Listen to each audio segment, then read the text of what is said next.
Уважаемый господин президент Венецианской комиссии, руководители и члены органов конституционного контроля, дамы и господа, для меня большая честь и огромная ответственность выступать перед столь представительной аудиторией. Первая сессия была посвящена теме «Различные концепции верховенства права». Основным докладчиком в этой сессии выступил исполняющий обязанности председателя Конституционного суда Республики Корея И Сю Ким, а содокладчиком председатель Конституционного совета Алжира Мурат Медельчи. Мои обобщения основаны на выступлениях основного докладчика, содокладчика и состоявшейся после них дискуссии, а также на позициях зарубежных коллег, поступивших в порядке ответа на вопросник, разосланный членам Всемирной конференции. В мировом правовом пространстве принцип верховенства права как конституционная ценность определяет стратегические направления развития национальной политико-правовой системы большинства стран, вставших на путь демократического развития. Вопросы его полноценной реализации волнуют прогрессивное человечество на протяжении многих веков. В 21 столетии именно верховенство правового закона, а в целом верховенство права признаются международным сообществом в качестве важнейших признаков цивилизованного развития государства. Как показывают результаты исследований, юридические источники верховенства права весьма разнообразны. В некоторых странах принцип верховенства права прямо предусмотрен в Конституции и детализируется в национальном законодательстве. Важным источником признаются международно-правовые документы, это Устав Совета Европы, Договор о Европейском Союзе, Европейская конвенция о защите прав человека и основных свобод, Устав Венецианской комиссии и другие. Многими участниками Конгресса подчеркивалось, что в развитии содержания принципа верховенства права существенную роль играют органы конституционной юрисдикции, которые путем толкования конституционных норм формируют концепцию рассматриваемого института, выделяя его элементы, которые в конечном итоге определяют базовые направления правовой политики. Это особенно важно в тех странах, где верховенство права прямо не закреплено в Конституции. Значительное количество участников обращает внимание, что нет какой-либо единой и устоявшейся концепции верховенства права. Речь можно вести только о доминировании одной из них во взглядах, подходах самих конституционалистов. Специалисты выделяют две основные концепции верховенства права: формальную и содержательную, материальную, связанную с теориями, соответственно, правового позитивизма и естественного права. Надо отметить, уважаемые коллеги, что большинство наших коллег поддерживает так называемый формально-содержательный подход, который исходит не только из необходимости простого следования положениям закона, но и требует анализа содержания этих законов, чтобы последние основывались на общепризнанных конституционных ценностях, не посягали на основные права и свободы человека и находили правильное применение. Основным докладчиком было верно указано, что, несмотря на различные подходы к закреплению верховенства права в национальных юрисдикциях отдельных государств, в вопросе об основных составляющих компонентах данного принципа наблюдается определенный консенсус. Ряд участников предложил свои оригинальные подходы к классификации элементов верховенства права. Каждый из них интересен по-своему и, безусловно, заслуживает внимания. Однако, несмотря на различные формулировки авторов, в них так или иначе речь идет о компонентах, которые систематизированы в докладе Венецианской комиссии о верховенстве права, принятой в 2011 году на ее 86-й пленарной сессии, где указаны 6, а именно законность, в том числе прозрачный, подотчетный и демократический процесс принятия законодательства, правовая определенность, запрет на произвол, доступ к правосудию, обеспечиваемому независимым и беспристрастными судами, соблюдение прав человека, недемократизация и равенство перед законом. Основным докладчиком предложено еще два элемента. Это разделение властей, социальная справедливость и благосостояние. Касательно обсуждаемой темы, в официальных документах и теории права можно встретить разные термины: верховенство права, правовое государство, господство права, верховенство закона и другие. Все эти термины используются в международной практике и конституционном законодательстве различных стран. Несмотря на определенные сложности, принцип верховенства права последовательно изучается и внедряется и в странах, которые в недавнем прошлом руководствовались идеями так называемой социалистической законности. В настоящее время в этих странах также наблюдается переход от весьма позитивистского подхода верховенства закона к более общей концепции верховенства права, которые воспринимаются не как инструмент власти, а как ценность, требующая уважения и воплощения в реальной жизни. Правильному пониманию распространения верховенства права в международном масштабе служит принятый на 106-й пленарной сессии Венецианской комиссии контрольный список вопросов для оценки соблюдения верховенства права. Он нацелен на создание механизма оценки соблюдения верховенства права в конкретной стране с точки зрения ее конституционной и правовой структуры, действующего законодательства и судебной практики. По мнению коллег, нет необходимости выделять какие-либо отрасли права или сферы, в котором верховенство права имеет особое значение. В большинстве ответов на вопросы говорится, что верховенство права важно во всех областях юриспруденции, и ни одна из них не может быть исключением. Особое внимание в дискуссиях было уделено влиянию международного права на интерпретацию концепции верховенства права в национальных юрисдикциях. Большинство высказавшихся признают важную роль международных актов в формировании и развитии компонентов верховенства права в отдельных случаях. Причем некоторые государства ориентируются на положение основополагающих актов, даже если они не являются их участниками. Степень влияния наднационального права, конечно, зависит от места международных договоров и иерархии действующего права в той или иной стране. В силу общепризнанного характера многих международных соглашений государства стараются обеспечить максимальную гармонию между их стандартами и национальным законодательством, принимая законодательные иные меры, соответствующие требованиям более высокого правопорядка, что является гарантией полноценной реализации принципа верховенства права.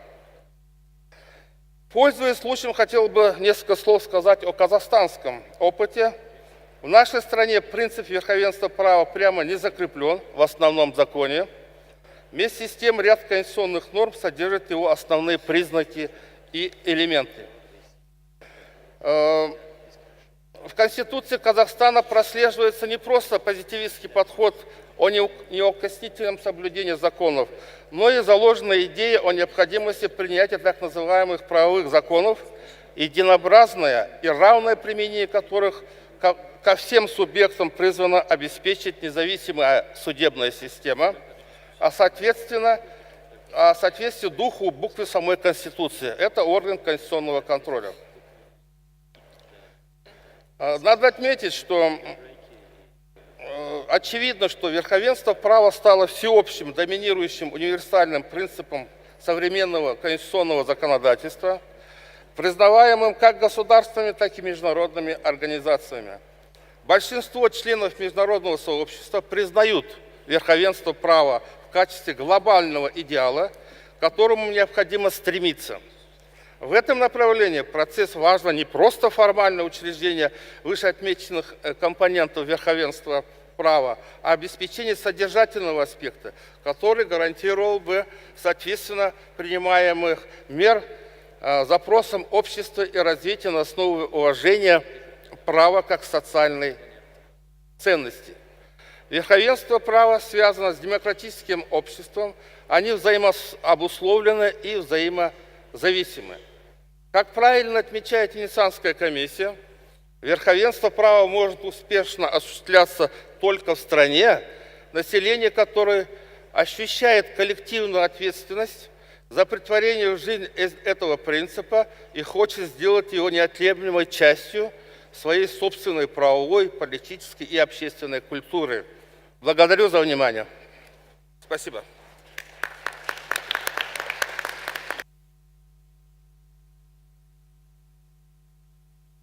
Thank you very much, Mr. Mukashev, and in particular because you were on time.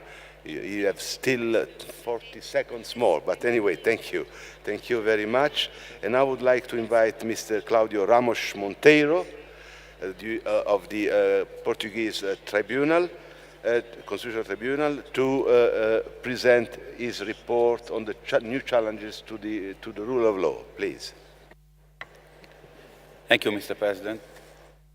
Despite the fact that the Portuguese is an official language of this conference, I'm sure my fellow judges from the Portuguese-speaking countries will allow me to speak in English, taking in consideration that the main presentations and most of the commentaries were made in English, and that will allow the authors to assess better the integrity of the report. The second session on new challenges to the rule of law was chaired by Mr. Abdullayev, President of the Constitutional Court of Azerbaijan. And the discussion were based on the keynote presentation made by Mr. Zalimas, President of the Constitutional Court of Lithuania, and on the presentation of the Venice Commission Rule of Law checklist made by Mr. Vermeulen, Justice of the Council of State of the Netherlands. Both presentations, although related, did not have the exact same object, so I treat them separately in my report. The presentation made by President Zalimas was in itself based on the questionnaire responses given by member courts and were divided in three parts. The first one devoted to major threats to the rule of law at the national level, the second to the repercussions of international events and developments on the interpretation of the rule of law, and the third one on collisions between national and international law and difficulties on the implementation of judgments of international courts. Considering or regarding the major threat to the rule of law at national level, two major threats were identified in the report. The first one being economic and financial crisis, the second, corruption. It's true that in recent years, economic and financial crises have had a huge impact on the work of constitutional courts and on constitutional case law, and that constitutional case law, in fact, was crucial to guarantee not only individual rights, but also social rights. If I may allow, the case of Portugal is certainly one of the cases where constitutional case law was very important in that respect. As explained by President Salinas, according to the case law, measures for overcoming an economic financial crisis must meet certain criteria that are based on and developed through the general criteria of the limitation of human rights as recognized by international law, establishment by law, the legitimate purpose, the necessity, and of course the proportionality of the measure. Constitutional principles have indeed played a major role on the crisis case law, and it will continue to have a relevant role despite the fact that was also referred in Mr. Zalima's report that constitutional courts need to be careful when interfering in the political discretion to decide on issues of economic policy. Other threats to the rule of law were mentioned in the questionnaire responses, including political crisis, armed conflicts, international crimes and torture, and inhumane behavior, organized crime and transnational criminality, flows of refugees and persons seeking international protection, a lack of respect for court judges, a lack of respect for minorities, terrorism, an insufficient level of legal culture, unemployment, inflation of legal rules. So there are many threats to the rule of law. In the discussion, the representative of Portugal also added to the list the risks emerging of the technological progress, namely in the fields of bioethics and the new means of communication. The second group of threats identified the repercussions of international events and developments on the interpretation of rule of law. Again, two main events were mentioned: migration and terrorism. And terrorism, in a way, was the main focus of the debate in that session. As stated in the report, the major challenge to the constitutional courts and equivalent bodies is to assess the constitutionality of the migration control and counter-terrorism measures that inevitably involve certain restrictions to the relevant human rights and freedoms. Counter-terrorism measures are challenging the rule of law in several countries that have approved laws to prevent threats to public order, like the examples given by the representative of Malaysia during the debate, for instance. That requires, according to the report, finding a proper and fair balance between the interest of public security and international and individual freedom.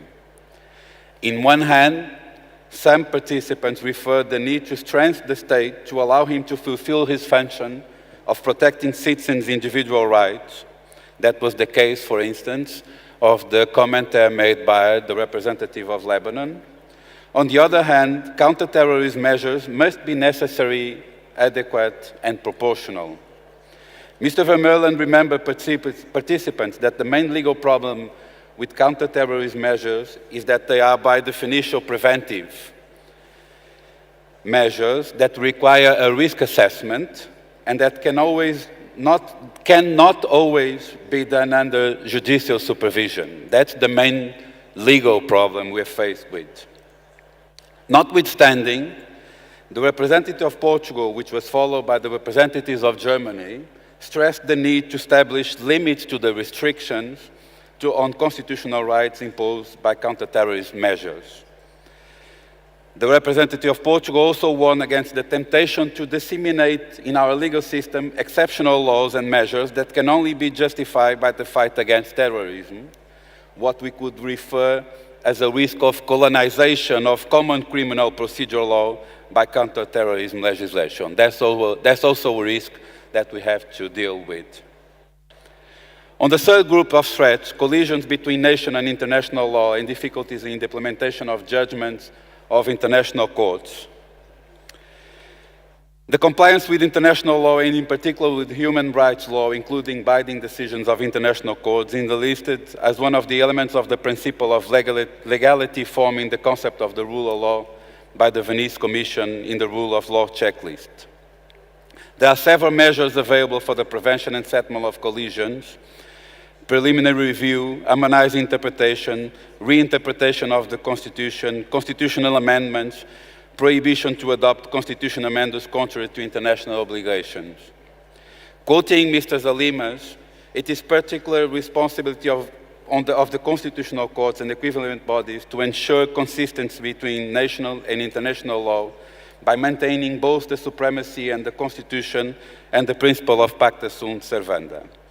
In that respect, the representatives of Senegal and Benin remarked that the answer has to be given on the basis of the specific framework of each jurisdiction, but nevertheless, they agreed that the universal principles of international law should always prevail. The idea of an hierarchy between international and national order, at least from a material point of view, in terms of substantive values, was also emphasized by both Mr. Zalimas and Mr. Vermeulen. In respect of the rule of law checklist, the rule of law checklist includes at least 5 principles: legality, legal certainty, prevention of abuse, equality before the law, access to justice. Mr. Vermeulen expressed 3 specific concerns: the risk of formalist conception of rule of law. The rule of law requires material substantive guarantees and not only procedural rules. The need of concept of rule of law based on substantive values was also referred by some of the court's representatives, namely the one from Senegal. The representative of Colombia went even a little bit further and reminded the Congress of the risk of having constitutions without constitutionalism. The strength of the rule of law, Mr. Vermeulen suggested, should include the principle of human dignity that would be more consistent on a substantial point of view. The need for a closer relation between the rule of law and human rights is another concern. Human rights should have a prominent place in the rule of law concept. And finally, rule of law must also play a role as a restraint to majority decision-making. There is an inherent tension between the rule of law, protecting fundamental minority rights, and democracy in some cases. And in many cases, a main cause for these tensions between democracy and the rule of law is explained by the rise of strong populist movements. And that also is a threat that we have to deal in the near future. Thank you very much, Mr. President. I think my time is running, and I think the report was... Thank you very much, Mr. Claudio Ramos Monteiro. Y ahora la palabra a la señora Pamela Martínez de Salazar del Tribunal Constitucional de Ecuador. Buenas tardes con todos y con todas. En la sesión 3, en la que se habló sobre la relación entre la ley y el Estado, Alexandru Tanase, expresidente de la Corte Constitucional de Moldavia, efectuó un análisis de la relación entre la ley y el Estado, identificando los elementos constitucionales para estos propósitos, sus fuentes y los mecanismos para aplicarlos. Identificó para ello 3 aspectos. Primero, las repercusiones de la jurisprudencia de la Corte Constitucional con la garantía de que los poderes del Estado actúen dentro de los límites constitucionales de su autoridad. Segundo, la fuerza obligatoria de las decisiones sobre los tribunales ordinarios con carácter vinculante. Y tercero, análisis de cómo la jurisprudencia ha contribuido con nuestros tribunales para el desarrollo de normas dentro del proceso legislativo y la aplicación del derecho y la rendición de cuentas de funcionarios públicos. En cuanto al primer tema, es decir, al impacto de la jurisprudencia de las Cortes Constitucionales, inició resaltando que las decisiones de las respectivas Cortes o sus equivalentes se constituyen en vinculantes para todos los órganos estatales que tienen que aplicarlos. Precisó que el elemento fundamental del Estado de Derecho es el principio de separación de poderes, asunto respecto del cual se han referido la mayoría de los expositores, resaltando el papel de las Cortes Constitucionales para garantizar que los poderes del Estado actúen dentro de los límites constitucionales de su autoridad.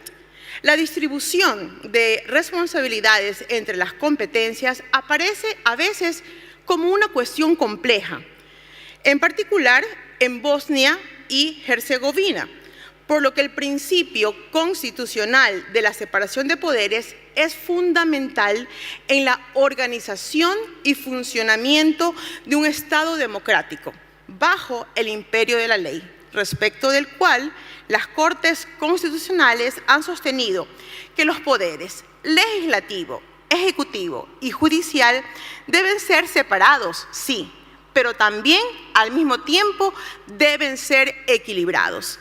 En última instancia, todos los actos estatales deben estar fundamentados en la Constitución. Caso contrario, son nulos. Frente a los posibles conflictos de competencia, establece que en la mayoría de nuestros países, los tribunales constitucionales o sus equivalentes no deciden sobre tales conflictos, ya que su propia competencia es exclusivamente normativa, por lo que estas disputas se resuelven indirectamente al evaluarse si las leyes y otros actos son contrarios a las facultades de una determinada institución o cuando se decide sobre el enjuiciamiento de funcionarios estatales. No obstante, el expositor resaltó que en los fallos sobre cuestiones de constitucionalidad de las actividades de los poderes legislativo y ejecutivo, los tribunales aclararon los límites de las competencias de las respectivas instituciones. En cambio, en sus resoluciones sobre las cuestiones relacionadas con la actividad del Poder Judicial, los tribunales constitucionales generalmente protegían la función desempeñada por esta rama del poder estatal y reforzaban la independencia de los jueces, así como la independencia de los tribunales como sistema institucional. En cuanto al segundo tema, a la fuerza de las decisiones constitucionales sobre los tribunales ordinarios, señala que, de forma general, las sentencias dictadas por nuestros tribunales tienen carácter de vinculantes y, por tanto, de erga omnes. No obstante, y esto no sucede en todos los países, como lo son Bélgica y República Checa, donde solo las decisiones que anulan disposiciones legales son vinculantes, erga omnes, y las otras únicamente inter pares. Por lo expuesto, todos los tribunales de jurisdicción general están vinculados por la doctrina constitucional oficial que se forma en la jurisprudencia de la Corte Constitucional. No se puede interpretar las disposiciones de la Constitución de manera diferente a cómo la Corte Constitucional las interpretó en sus resoluciones. Sin embargo, en aquellos países donde las sentencias de la Corte Constitucional no son directamente vinculantes, sirven de precedentes que generalmente son respetados por los tribunales inferiores, como es el caso de Finlandia y Suecia. En México, las decisiones de la Corte Suprema solo son vinculantes para los tribunales inferiores bajo ciertas condiciones descritas por la ley, pero los tribunales ordinarios tienen la obligación de respetar todas las decisiones de la Corte Suprema como precedentes. En cuanto al tema de la contribución de las Cortes para el desarrollo de las normas y en el proceso de elaboración y aplicación de la ley, y la responsabilidad de los funcionarios públicos, se planteó tres interrogantes. Primero, ¿cuáles son los estándares para el proceso legislativo y para la aplicación de la ley según la jurisprudencia? Segundo, ¿son los funcionarios públicos responsables de sus acciones tanto en la ley como en la práctica? Inmunidad para algunos funcionarios mediante la prevención de una lucha eficaz contra la corrupción. Para dar respuesta a estas interrogantes, inició por referirse al proceso legislativo. Destacó que la mayoría de las Cortes han contribuido con el desarrollo de conceptos jurídicos para el proceso de elaboración de leyes. Es decir, que las normas legales deben encontrarse dotadas de comprensibilidad, claridad y accesibilidad. En cuanto a la aplicación de la ley, las Cortes en sus decisiones han identificado los requisitos que emanan del principio constitucional de un Estado bajo el imperio de la ley, resaltando como criterios principales que las instituciones que aplican la ley deben respetar el requisito de igualdad de derechos, así como que no está permitido castigar dos veces la misma violación de la ley. Las responsabilidades por las violaciones de la ley deben establecerse de antemano. Un acto no se considera punitivo si no está previsto en la ley. Las leyes no deben tener efecto retroactivo. Las instituciones a quienes les corresponde la aplicación de la ley deben ser imparciales. Los jueces no pueden aplicar un acto jurídico que esté en conflicto con un acto jurídico de rango superior. Los casos similares deben ser resueltos de manera similar. La legislación más indulgente debe aplicarse si se han modificado las leyes. Como conclusión, destacó la importancia que han adquirido los tribunales constitucionales creados posteriormente a brutales experimentos sociales basados en graves violaciones de los derechos humanos, a partir de lo cual se ha enaltecido la importancia de la libertad, el Estado de Derecho, la democracia y los derechos humanos. El doctor Gayik Harutjunjan expresa su profunda satisfacción por el hecho de que la cooperación a nivel internacional ya está dando sus frutos generosos. Señala que ha participado en todos los congresos anteriores y determinó sobre la base del análisis de la práctica constitucional de cada país que las decisiones de nuestras Cortes son el factor decisivo para la aplicación de principios constitucionales fundamentales, garantizando el principio de separación de poderes y fortaleciendo el constitucionalismo en el país. Afirmó que es necesario abordar con cautela la elección de uno u otro modelo para resolver disputas sobre potestades constitucionales. Nos invitó a un evento académico que se realizará entre el 19 y el 21 de octubre en Ereván, donde se hablará sobre el papel de las Cortes constitucionales para superar dichos conflictos. Y añade que en el establecimiento de una democracia constitucional en el país surgen nuevas tareas en relación con la profundización del déficit del constitucionalismo en el mundo moderno, por lo que sugiere la investigación basada en el desarrollo que fue desarrollado por la Comisión de Venecia, que muestra que si bien garantiza un control constitucional judicial efectivo, es urgente también ir llevando el sistema de evaluación y seguimiento constitucional sobre la base permanente de los factores y sobre todo la introducción de un mecanismo de base científica para gestionar el proceso de fortalecimiento de la democracia constitucional. Por último, menciona que la Corte evalúa la constitucionalidad no solo de la norma de un acto jurídico, sino también de la constitucionalidad de su interpretación en la aplicación. Posiciones jurídicas de los tribunales que son, en primer lugar, la principal fuente de desarrollo constitucional y la más importante del derecho en general. Anhelo que las ideas principales de las ponencias impartidas por estos magistrados haya podido ser resumida más allá de la brillantez con que ellos participaron. Muchas gracias.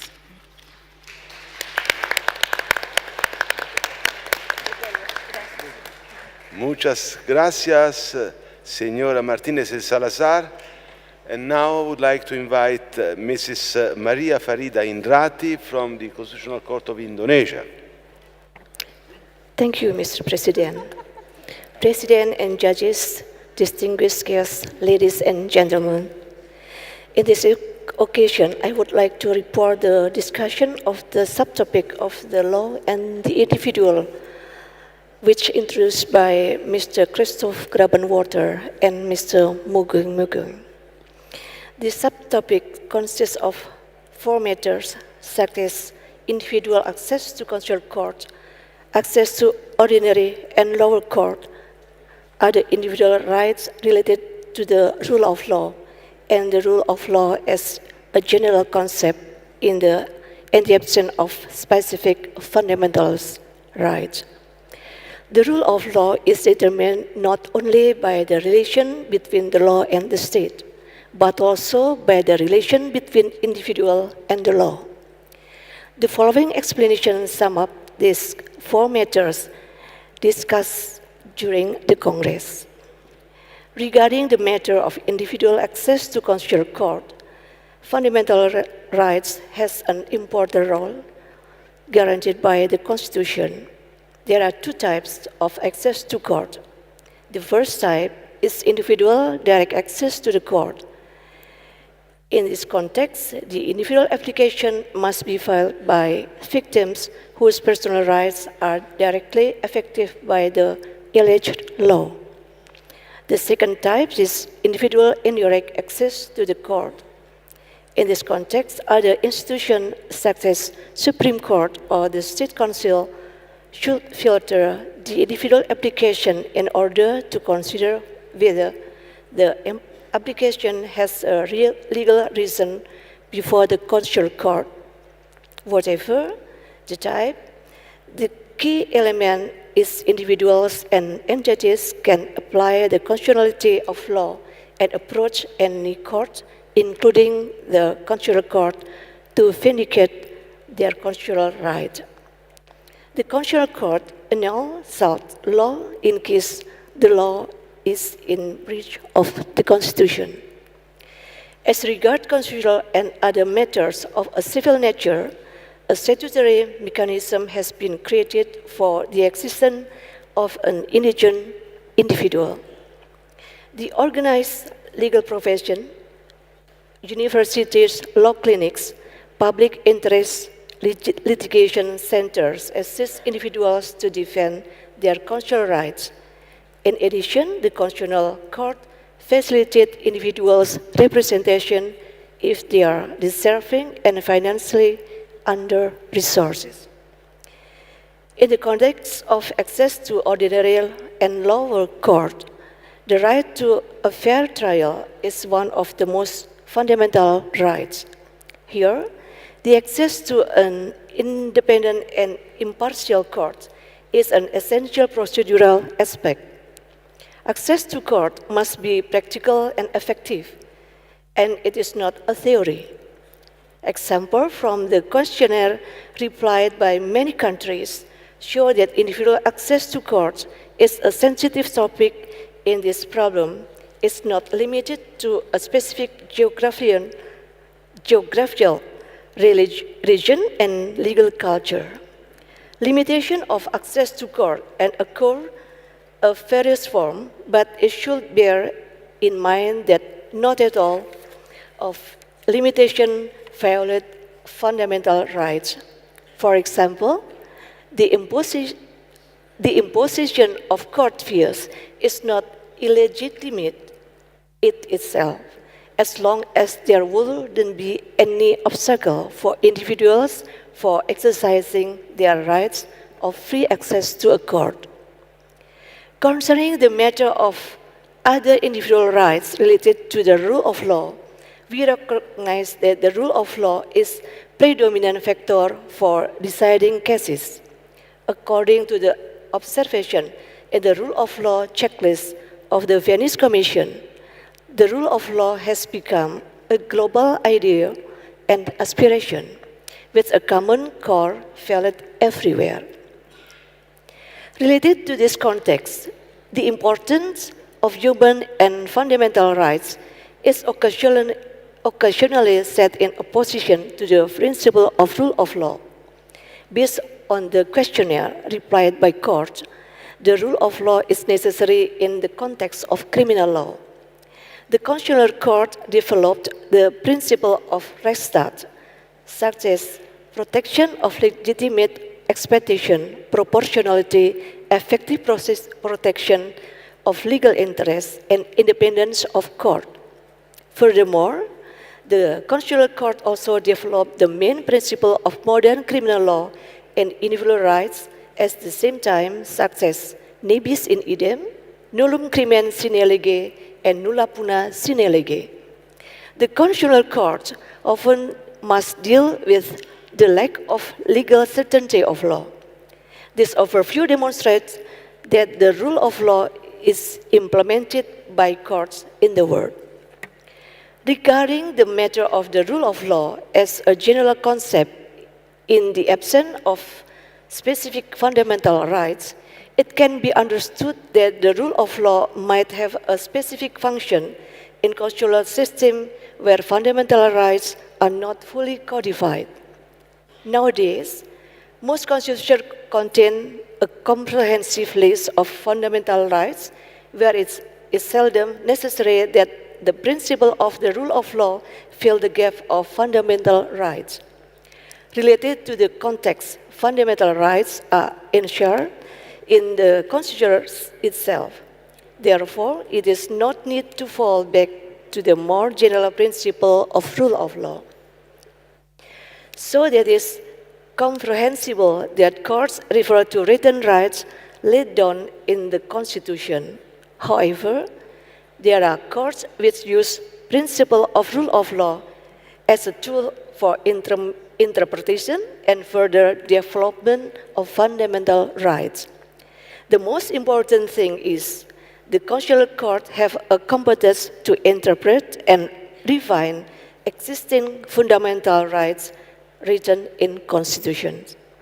From the discussion arisen during the Congress, we can conclude that individuals may challenge any unconstitutional law on behalf of the public interest. Principle of the rule of law is a basic concept related not only to democracy, but also to individual fundamental and human rights. Whenever the fundamental rights are not protected sufficiently, the courts can implement the rule of law principle to guarantee fundamental rights and fill the gap. The idea is that the rule of law and fundamental rights are inseparable constitutional elements in the constitution of countries in the world. The protection of fundamental rights is also important to ensure the peace and the development of a country.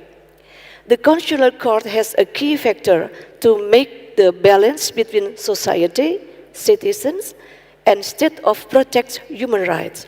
Therefore, the independence of the Constitutional Court is essential in examining cases, including interpreting law based on the constitutional and the rule of law principle. Finally, it is the end of my report in session 4 of the Congress. Thank you very much for your kind attention.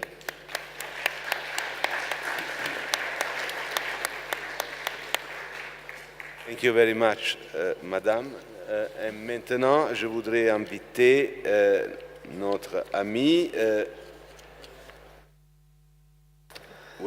Monsieur Baptiste Quentin Rogombe de la Cour constitutionnelle du Gabon à prendre la parole. Merci, Monsieur le Président. Chers collègues, merci, Monsieur le Président, chers collègues, Mesdames, Messieurs.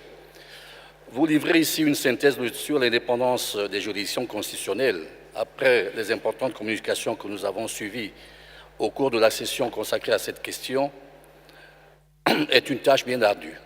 En effet, l'enjeu est fondamental dans la mesure où la question de l'indépendance de nos juridictions et la réalité de cette indépendance constituent la clé de nos missions. Ce n'est donc ni une coquette pour juge constitutionnel, ni un caprice de magistrat, mais le fondement même de la légitimité de notre action. Que notre indépendance vienne à être mise à mal, alors toute la cohérence et la réalité de l'édifice de l'État de droit que nous participons à construire ne pourront que s'effondrer. Aussi, pour la réalisation de l'État de droit, plusieurs constantes doivent-elles impérativement s'imposer, à savoir la soumission de l'administration à la loi, mais également le respect du droit par les trois pouvoirs, sa primauté et particulièrement celle du droit constitutionnel. Il est également nécessaire qu'un certain nombre de libertés individuelles et collectives soient expressément consacrées dans les dispositions constitutionnelles, les autorités étant tenues de ne pas en dénaturer la portée en suivant en cela la position adoptée par le juge constitutionnel. Les contrôles juridictionnels opérés par ce dernier s'affirment donc comme autant de garanties opposées aux débordements et aux empiétements sur les libertés publiques. L'État de droit est un instrument servant à garantir les droits et libertés fondamentaux et le caractère démocratique des institutions. Démocratie, droits de l'homme, État de droit ne peuvent se réaliser que de manière conjointe. Or, comme le rappelle le professeur Rousseau, sans le contrôle de constitutionnalité, je cite, la garantie de la régularité, c'est-à-dire de l'imputation d'une règle à une norme supérieure, clé de voûte de la théorie kelsenienne, ne serait pas assurée. Sans le contrôle de constitutionnalité, la pyramide s'effondre. Fin de citation. Dans ce cadre, il est primordial que les organes en charge du contrôle soient, autant que faire se peut, exempts de vices, même présumés, car de la qualité de leur intervention dépendra largement la confiance consensuelle qui sera formée autour d'eux. Le juge Wagner l'a parfaitement énoncé dans son introduction, je cite, « Il n'est pas exagéré de dire que l'indépendance judiciaire est le fondement de la démocratie et de la primauté du droit. En l'absence d'une justice indépendante et impartiale, la confiance du public dans le système judiciaire et dans son indépendance ne peut que se détériorer. Mais cette impartialité, concept éminemment subjectif, ne peut valablement s'affirmer que sans l'existence au préalable d'une véritable indépendance des juges. Peut-on envisager une juridiction impartiale si son indépendance et celle de ses membres ne sont pas garanties? En effet, quelle que soit la Constitution, l'attribution à une juridiction constitutionnelle de telle ou telle compétence ne se justifie le plus souvent que du fait de son indépendance par rapport au pouvoir politique. D'un autre côté, nous devons toujours avoir à l'esprit qu'aucun des modes de désignation de nos juridictions n'est totalement exempt de critiques. Élection ou désignation par des organes politiques, chacun de ces modes emporte son lot de suspicions. Effectivement, jusqu'à présent, il n'a pu être établi un système de désignation qui emporte l'adhésion unanime de la doctrine et des organes constituants. D'ailleurs, il suffit pour s'en convaincre de constater l'immense variété des modes de désignation adoptés par les États, alors que dans le même temps, les règles relatives au statut des membres tendent vers l'unicité. Par ailleurs, il y a des règles statutaires incontournables qu'il convient d'imposer si l'on veut que les cours constitutionnels puissent mener à bien leur mission. La première de cette règle, la première source de garantie de l'indépendance des cours constitutionnels est indubitablement l'insertion dans la Constitution de leurs règles d'organisation et de compétences. L'autre source de garantie de l'indépendance des cours découle de l'affirmation dans la Constitution du principe de la séparation des pouvoirs, car l'indépendance des cours s'affirme tout autant dans les garanties qui lui sont octroyées que dans les limites qui sont fixées aux différents pouvoirs. Certes, des principes classiques comme l'inamovibilité des juges constitutionnels, l'indépendance financière et administrative de l'institution sont des facteurs essentiels, mais leur efficacité n'est réellement perceptible que s'ils sont proclamés au sommet de la hiérarchie des normes. Force est de constater que si l'on procède à un bilan rapide des rapports des cours avec les organes politiques, les pressions sont en fait relativement rares. La grande majorité des États respectent la plupart du temps les décisions des cours et leur indépendance. Les cas de pression relevés et les tentatives d'ingérence sont pour la plupart sans effet.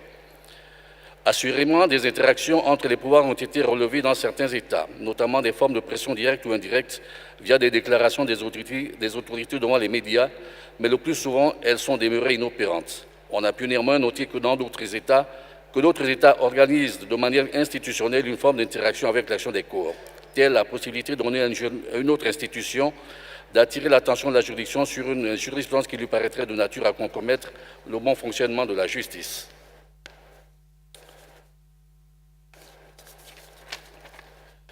Il convient tout aussi de faire la part entre les critiques, les commentaires ou controverses qui peuvent naître à l'occasion d'une décision d'une juridiction constitutionnelle et les tentatives d'obstruction ou les entraves qui peuvent être mises en œuvre pour bloquer cette institution. Les premiers ne sont que des manifestations de la liberté d'expression tout à fait acceptables et même souhaitables dans un État démocratique. Les secondes, en revanche, constituent une violation manifeste de la séparation des pouvoirs et donc de l'État de droit. Fort heureusement, l'on note sur ce point que la plupart des organes étatiques respectent les décisions des cours constitutionnelles, même s'ils n'acceptent pas l'acte de gaieté de cœur d'avoir été désavoués dans leur position. L'on a pu également relever des retards dans la mise en œuvre des décisions ou le blocage par le pouvoir législatif d'une décision se rapportant du statut des parlementaires. Mais nous restons là encore dans des hypothèses relativement marginales, bien loin des périodes de crise où un État s'affranchit de l'ordre constitutionnel établi.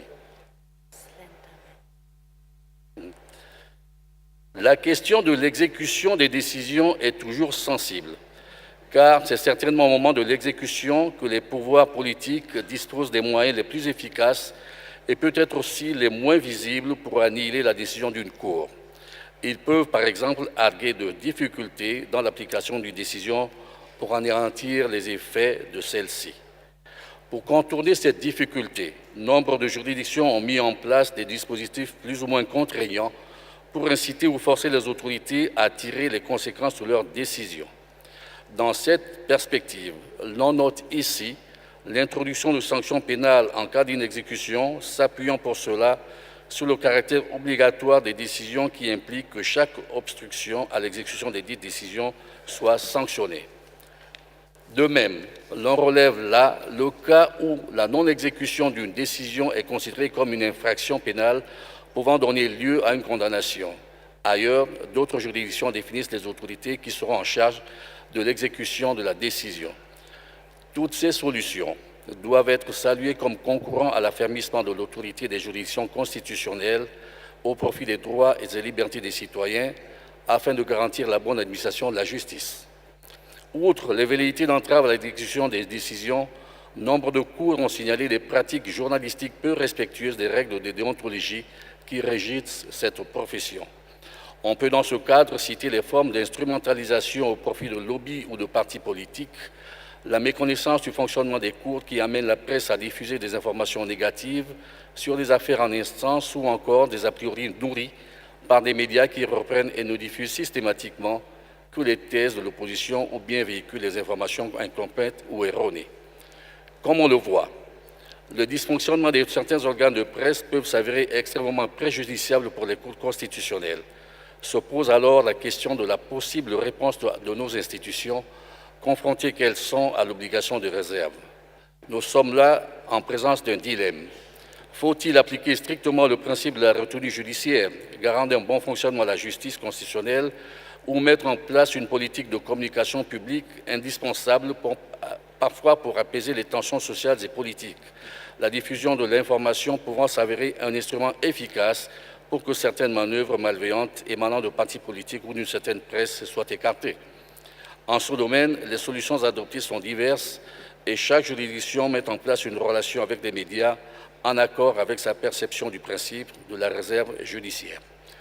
Certaines juridictions estiment qu'il est fondamental que les décisions elles-mêmes s'attachent à une démarche explicative et pédagogique, D'autres, enfin, estiment que ce principe empêche les juges d'expliquer certains points et ôte à la juridiction toute possibilité de se défendre.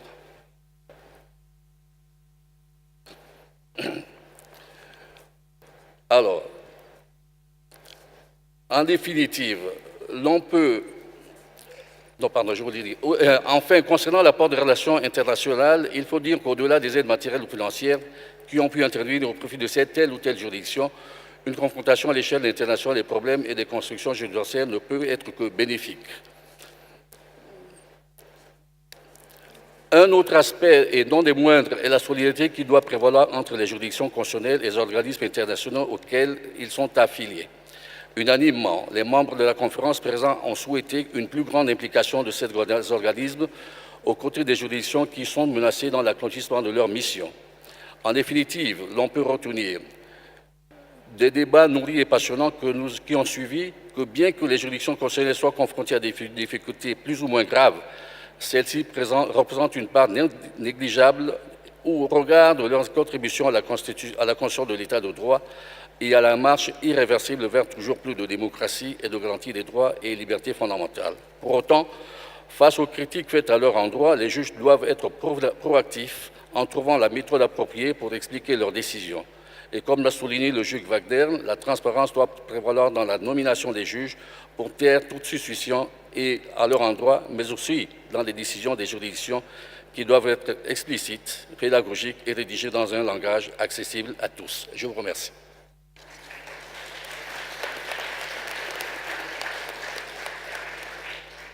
Merci beaucoup, Monsieur Rogombe.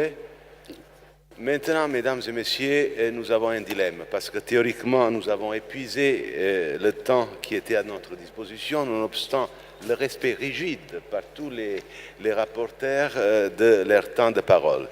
Alors, je vous proposerai, et j'espère que vous serez d'accord avec moi, de supprimer la discussion générale, étant donné que nous avons beaucoup discuté et dialogué pendant ces 2 jours, supprimer les 5 minutes de pause et de passer directement à l'adoption du communiqué de Vilnius et à la séance de clôture. À cet effet, je voudrais inviter les rapporteurs à quitter la table et regagner les places et inviter le président Jalimas à venir à la table de présidence. I would like also to inform you that at the pressing request, but without pressure, of the President of the Constitutional Court of Turkey, I will allow him to intervene and respond to the last 2 interventions made by the representative of the Constitutional Court of Germany and the Constitutional Court of Andorra, the second one concerning, just for memory, the conditions and the respect of the procedure of the 2 constitutional justices who are detained now. So now, please, President Jalimas, come here. Thank you very much, ladies and gentlemen. Yes, and Turkey. La parole. Turkey. Can I start? Now, Mr. President, the floor is yours. Thank you, But Mr. before you Chairman. speak, I would also say that this is the last intervention concerning this issue, and then we will start the discussion on the final communique. Okay, thank Please. you, Mr. Chairman. I'm sorry to have the floor again, but I have to respond to my colleagues from Germany and Andorra. Actually, I really didn't understand why German colleague was so offended by my speech, because I just referred to the historical incident without making any judgment or criticism. Concerning the situation in Turkey, the judges and prosecutors were dismissed from the bench following the bloody military coup d'etat, and judicial process with regard to their dismissals is going on in Turkey. I think the reason for the rude criticism of a German colleague emanates from his misunderstanding of what happened on 15 July 2016. I kindly invite the German colleagues to simulate the situation. What would his reaction be if the German airplanes bombed the Bundestag, German parliament, and presidential palace? What would his reaction be if the German tanks fired and killed 250 civilian German people on the road of Berlin? And what would his reaction be if Chancellor Merkel slightly escaped from the assassination attempt of German special forces? I will tell you in very brief what happened on that day. The Turkish state and nation, Turkish nation, faced a great danger to their existence and therefore took the radical measures in order to eliminate these threats within the framework of Article 15 of the Constitution as well as Article 15 of the European Convention on Human Rights. I must say that it is not the business of the German judges to interrogate and criticize these measures and decisions of the Turkish judicial bodies. I have to say that I was disappointed to hear a judge speaking like a politician in a platform of World Congress on Constitutional Justice. And now concerning the question of colleague from Andorra, I suggest him that you must read the English version of the Turkish Constitutional Court's judgment concerning the dismissal of two judges of the Constitutional Court. Yes, they used their right to defend themselves even though they were in jail. They are still in jail nowadays. Finally, I must say that this is a judicial process which is going on, and I think it's not proper in this forum to interrogate and to criticize the decisions of other constitutional or Supreme Courts. Thank you very much. Merci beaucoup, Monsieur le Président. Merci à vous toutes et vous tous pour votre compréhension. J'imagine que vous avez accepté ma proposition et donc on peut passer sans délai à la lecture et à l'adoption du communiqué de Vilnius. Vous avez reçu une version légèrement amendée et donc je vous invite à présenter vos observations si vous en avez. Le président du tribunal fédéral suisse, M. Meyer.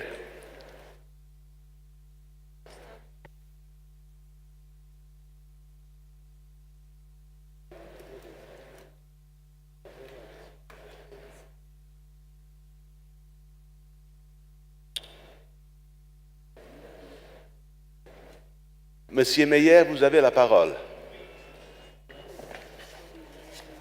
Il faut presser le bouton.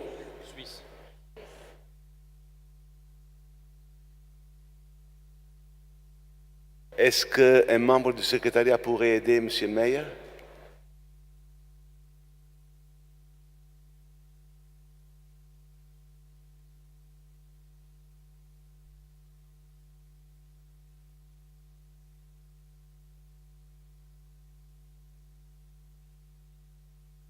Alors venez ici, M. Meyer.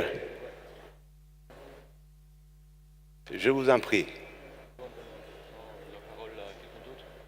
Venez au podium, merci. Mais pendant que M. Meyer se déplace, est-ce qu'il y a d'autres demandes d'intervention? Oui, je vois une demande là-bas. Monsieur Meyer est déjà là. On est en train de prendre note de vos demandes. Monsieur Meyer, je vous en prie. Monsieur le Président de la Cour constitutionnelle de la Lituanie, Mesdames et Messieurs les juges et Présidents, chers collègues, dans le projet de communiqué de Vilnius écrit ceci. La conférence mondiale est prête, par l'intermédiaire de son bureau, à offrir ses bons offices aux cours soumises à de telles pressions. Voilà. Moi, je viens de présider la 5e session de notre congrès. Je pense qu'on ne peut pas s'arrêter là. Les contributions, notamment orales, ont démontré d'une manière impressionnante que beaucoup de cours constitutionnels sont sous pression d'une manière ou d'une autre. Quelques-unes se sentent même menacées dans leur existence. Il ne faut donc pas tarder, il ne faut pas attendre le prochain congrès ou la prochaine séance du bureau. Il faut plutôt agir, avancer.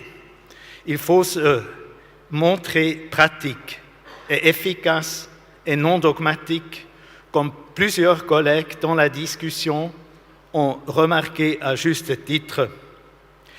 Dans le même ordre d'idées, je vous soumets la proposition suivante. Nous, la Conférence mondiale sur la justice constitutionnelle, nous chargeons Monsieur le Président de la Commission de Venise, Monsieur Buchicchio, de soutenir déjà maintenant les cours sous pression dans la mesure où elles le souhaitent. Je vous remercie de votre attention et de votre soutien. Merci beaucoup, Monsieur Meyer. Donc, vous avez une proposition d'amendement du communiqué final qui va être discuté. Mais donc, pour le moment, nous avons 5 demandes d'intervention. Le Madagascar, l'Afrique du Sud, Maroc, Ukraine et Algérie. Alors, je demanderai aux représentants des cours de ces pays de prendre la parole pour un maximum de 2 minutes. Merci, Monsieur le Président. Madagascar, en premier. Oui. Juste une petite correction dans la version française, hein, le dernier paragraphe de la page 1.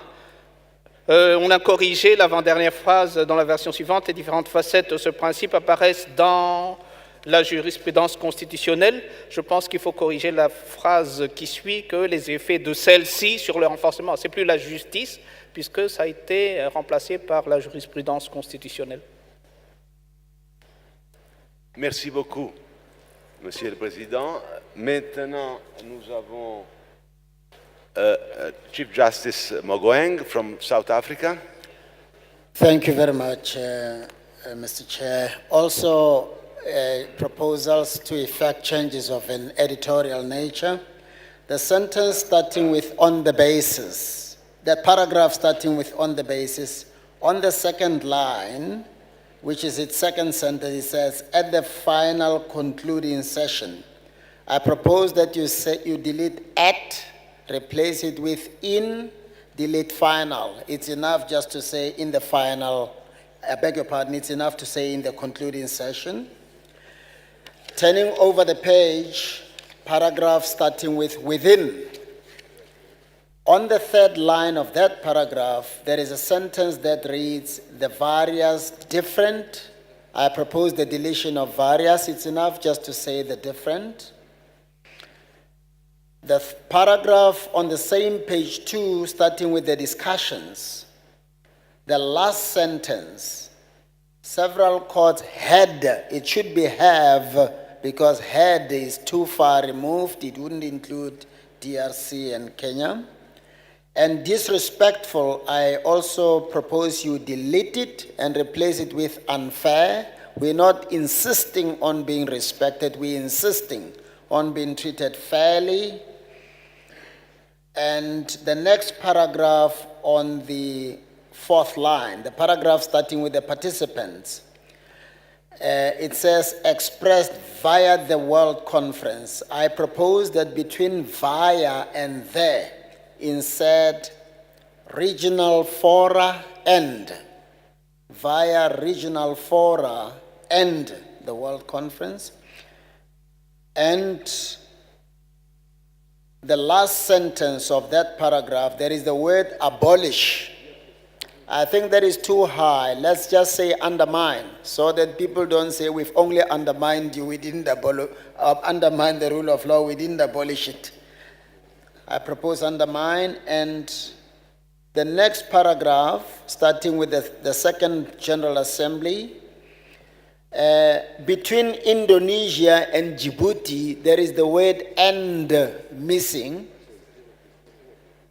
Indonesia and Djibouti. And finally, the last paragraph, first sentence, there is "here today." Please delete "here." It's enough to say "today." We've stated right at the top that we are in Vilnius, so that is the "here." Thank you very much for your attention, Mr. Chair.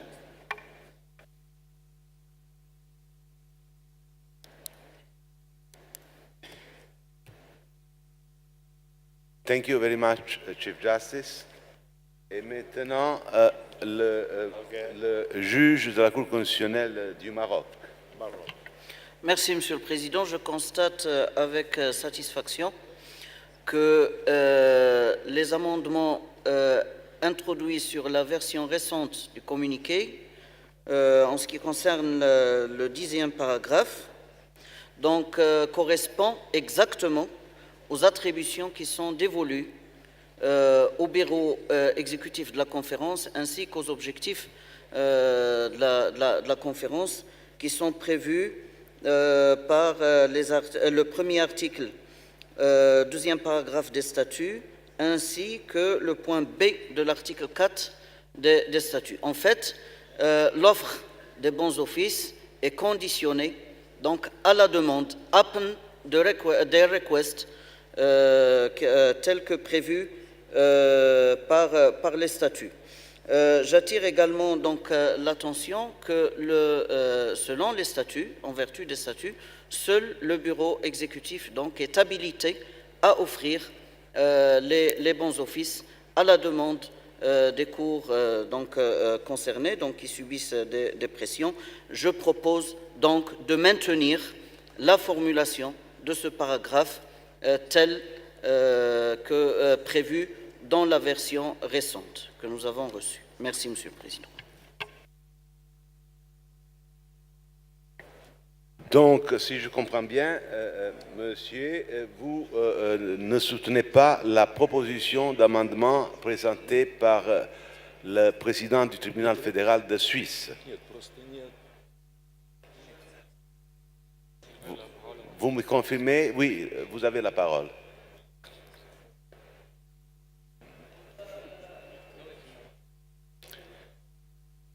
La Suisse peut faire objet donc d'une initiative qui est distincte donc de ce communiqué. Pour moi, c'est-à-dire pour le Maroc, je propose le maintien de la formulation actuelle donc du 10e paragraphe, tel qu'amendé dans la version récente. Très bien, on en discutera. Maintenant, je voudrais quand même épuiser la liste des demandes d'intervention et nous avons le représentant de la Cour constitutionnelle d'Ukraine.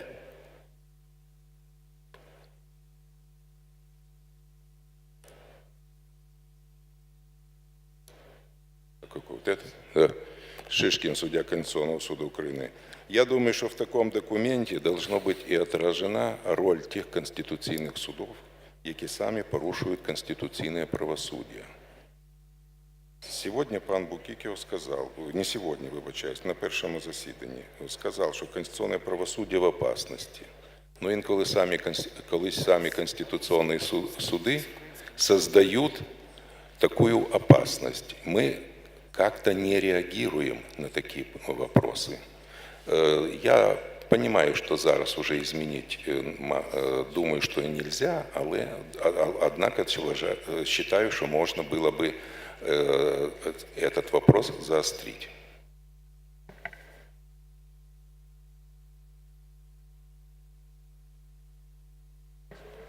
Thank you very much. Maintenant, le président du Conseil constitutionnel d'Algérie. Merci, Monsieur le Président. Dans la version française, il n'a pas été mentionné l'année de la tenue du 5e congrès, alors que dans la version anglaise, elle a été opportunément mentionnée.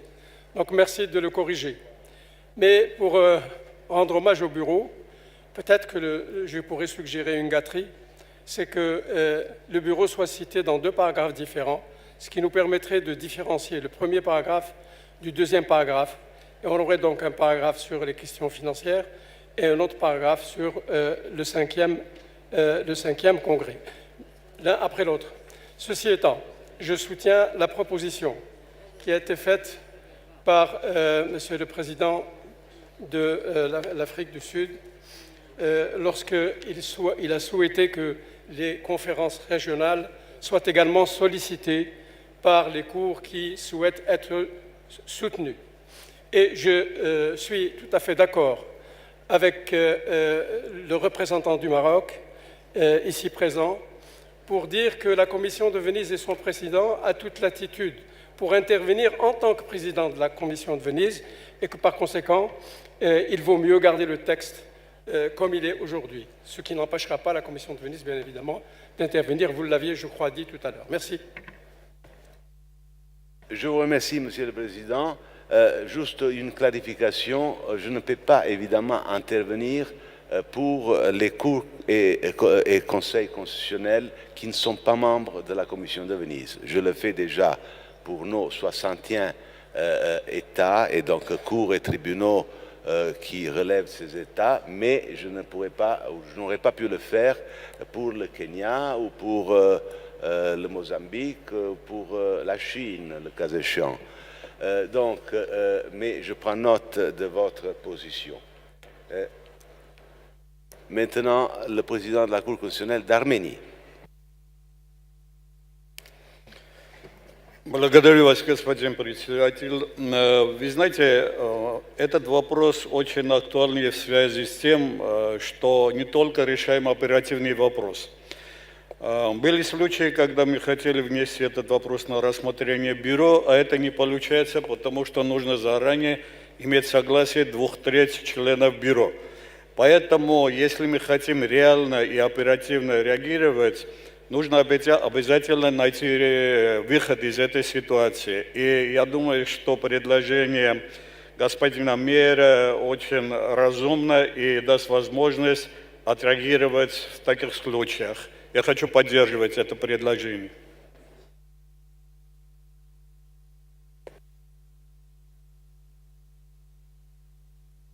Maintenant, le président de la Cour constitutionnelle du Bénin. Merci, Monsieur le Président.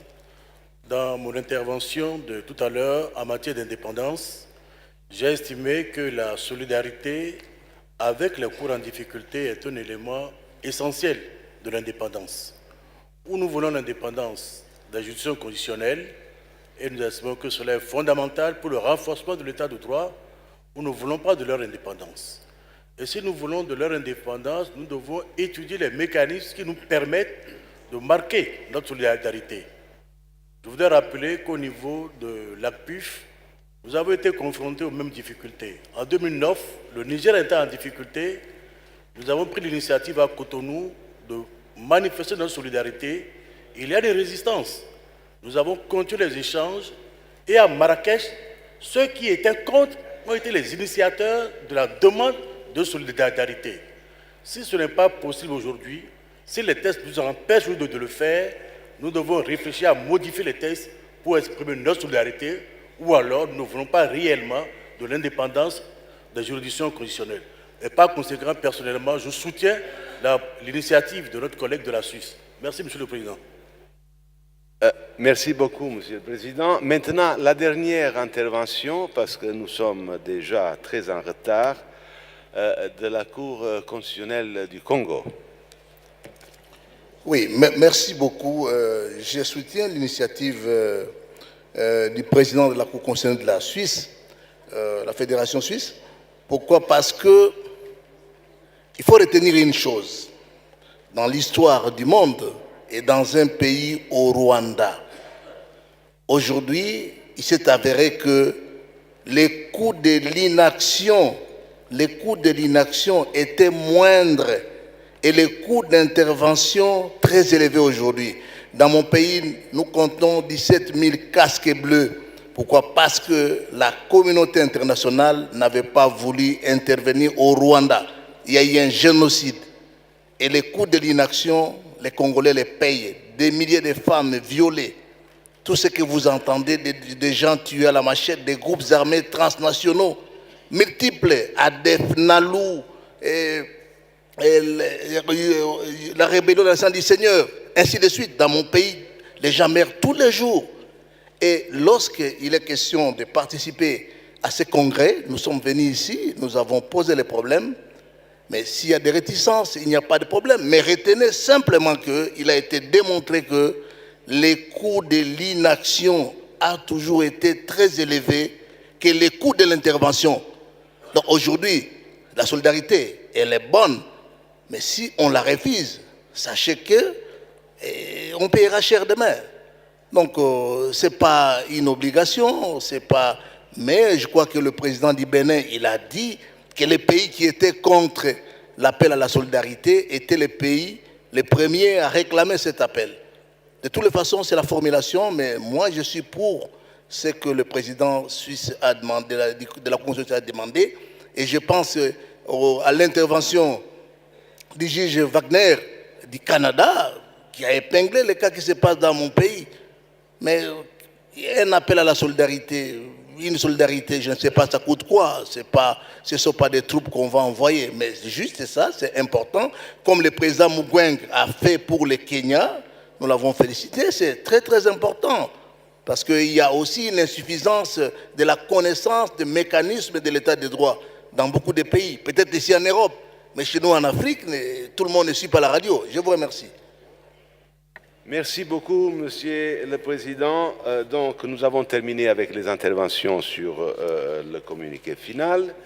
Le résultat est que je crois qu'il y ait une très grande majorité en faveur d'une action de solidarité envers les cours en difficulté, mais il n'y a pas unanimité étant donné que le Maroc et l'Algérie ne sont pas en faveur. Donc, j'en suis désolé pour les cours constitutionnels elles-mêmes, parce que je peux vous assurer que depuis la création de la conférence mondiale, malheureusement, il y a eu plusieurs cas de cours sous pression. Et chaque fois que nous avons invité le bureau de la conférence mondiale à prendre des positions, il n'a pas été possible. Et non pas par manque de bonne volonté, mais tout simplement parce que certains juges, certains cours sont très sensibles en ce qui concerne le principe de la retenue du pouvoir judiciaire et ne veulent pas qu'il y ait des communiqués, des statements, des déclarations en faveur de cours injustement persécutés ou mis sous pression.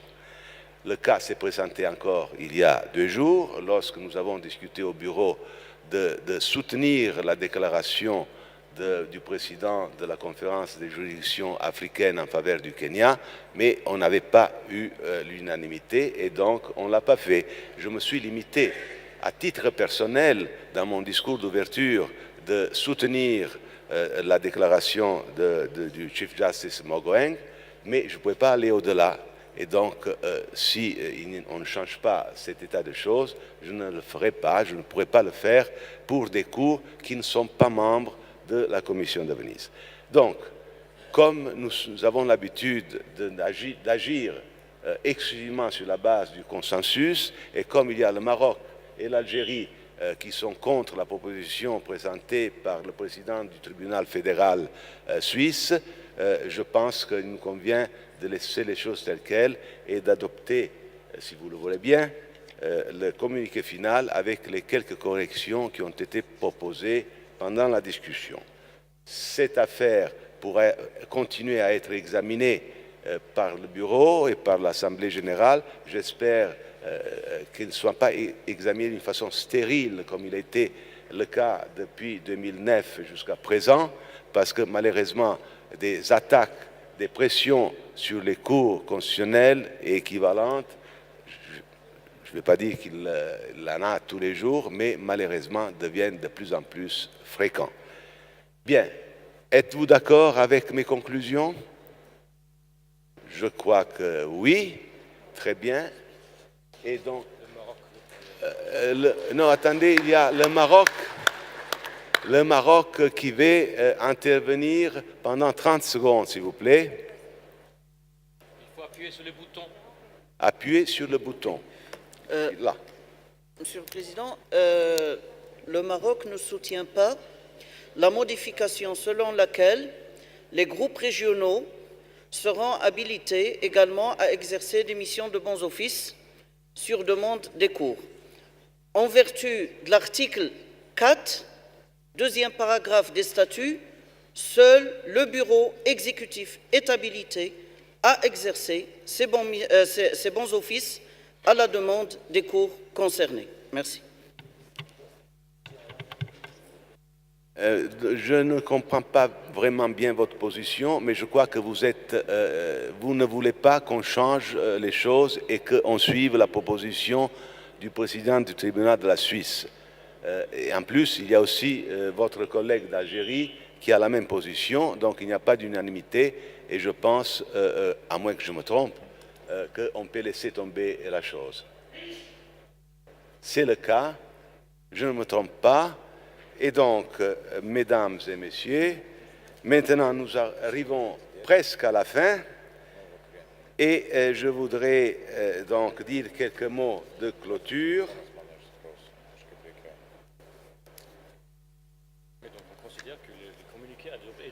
Oui, évidemment, le projet de communiqué final qui vous a été présenté, qui a été corrigé selon vos propositions, est adopté. Je ne vois pas d'opposition.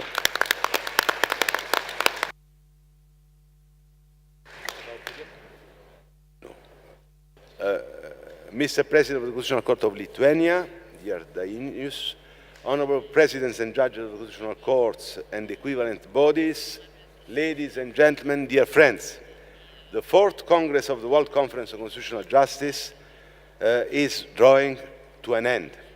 On behalf of all the participants to this Congress, I would like to thank our hosts, the President, the judges, and the staff of the Constitutional Court of Lithuania for their generous hospitality and for the excellent organization of this major event. A special thanks also to the Secretary General of the conference and his team for their remarkable contribution to the success of this Congress, as well as to the interpreters who made our dialogue possible during these 3 days. The World Conference is getting larger and larger, and now has 111 member courts, of which nearly all were represented here at the 4th Congress. I believe that this is a clear sign that the idea of bringing together networks of constitutional courts and courts with equivalent jurisdiction on a global level was indeed a good and now a successful one.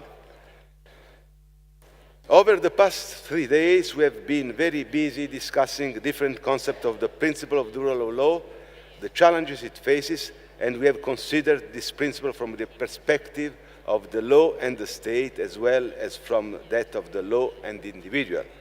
We have also seen that the rule of law constitutes the cornerstone of every genuine democratic legal system. This is because the principle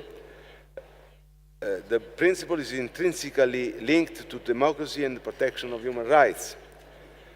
The rule of law is also a fundamental constitutional principle and as such inseparable from the Constitution.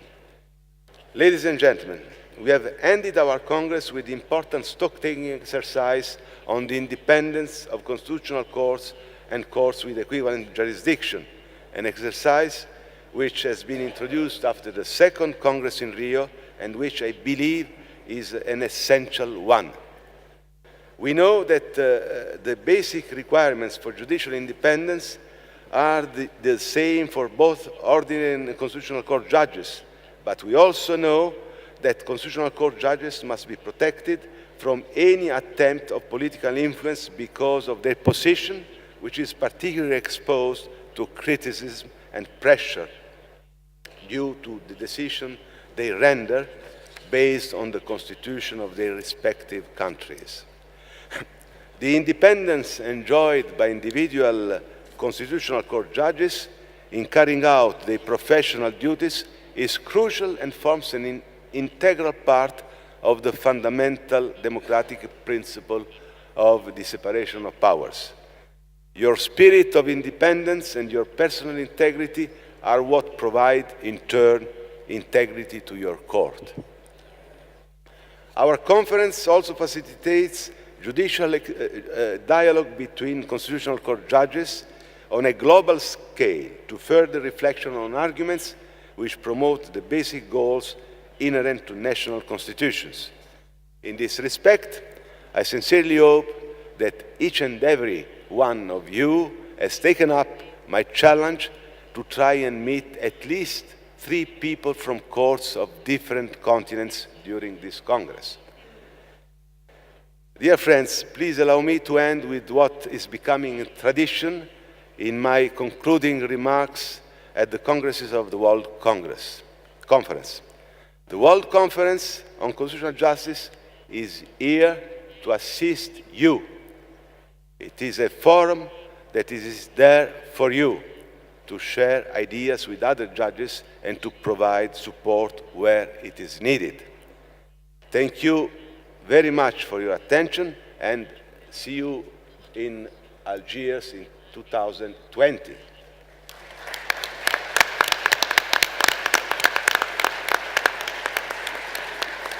Thank you very much. Now the floor is for President Jarimas. Thank you very much, Mr. Bukikio. Dear President of the Venice Commission, dear colleagues, honorable judges, ladies and gentlemen, I think the Congress proved to be a perfect ground to promote international dialogue beneficial to all of us, to all of our courts, and I think it succeeded in finding a common, mutually understood language on many issues of our topic, that is the rule of law. Please allow me to extend my sincere gratitude to all those who made our Congress successful. To Mr. Gianni Bukikio, the President of the Venice Commission, to both Secretaries General and their excellent teams. Also to all of you who participated, who took part in this dialogue and very productive and interesting discussions.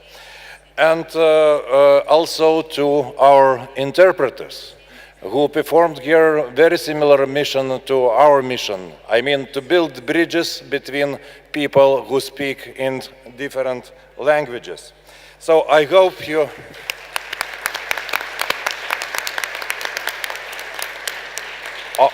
Of course, I also join congratulations to the Constitutional Court of Algeria, who will be the next host of the World Congress of Constitutional Justice. And I express my commitment on behalf of all our court to share our experience and advice in organizing this event. And of course, thank you once more for being here. I hope you enjoy your staying here.